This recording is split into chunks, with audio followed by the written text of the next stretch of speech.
ប្រពុតស្ដាយណាមិនមានប្រកបទាំងឡាយចូលអ្នកកុំខ្លាចអនឡើយមិនមានឧបាសកទាំងឡាយចូលអ្នកកុំខ្លាចអនឡើយពាក្យថាបុណ្យនេះនាំឲ្យមានសេចក្តីសុខសេចក្តីចម្រើនបុណ្យនេះនាំឲ្យមានទ្រព្យបុណ្យនេះនាំឲ្យមានមិត្តបុណ្យនេះនាំឲ្យមានកល្យាណមិត្តញាតិសន្តានពីជាតិនេះរហូតដល់អតីតហើយដូច្នេះហើយចូលប្រកបទាំងឡាយកុំខ្លាចនៅអំពើបុណ្យឡើយពាក្យថាបុណ្យនេះមានសេចក្តីសុខច្រើនយ៉ាងច្រើនប្រការ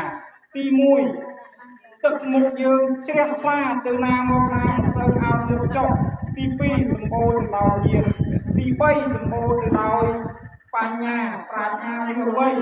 ទី4សម្បូរទៅដោយទ្រព្យកើតទៅជាតិណាតែតែមានទ្រព្យបានហើយបើសិនយើងបរិច្ចាគនៅ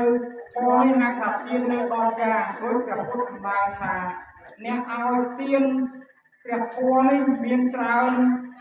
មានបបចាគឺមានសេចក្តីសុខចម្រើនតាមប្រយោជន៍កតគុណកតសាស្ត្រកតយុទ្ធគេឈ្មោះបោះលេងទូទៅគ្រប់តំបន់សម្បូរគោសម្បើមដោយសម្បត្តិព្រះសពុទ្ធទ្រង់សម្ដែងចាប់ដើ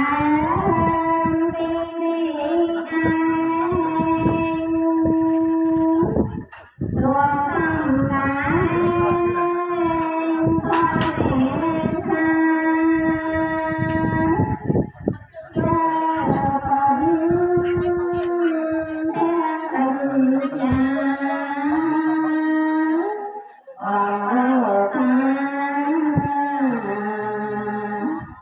Hãy subscribe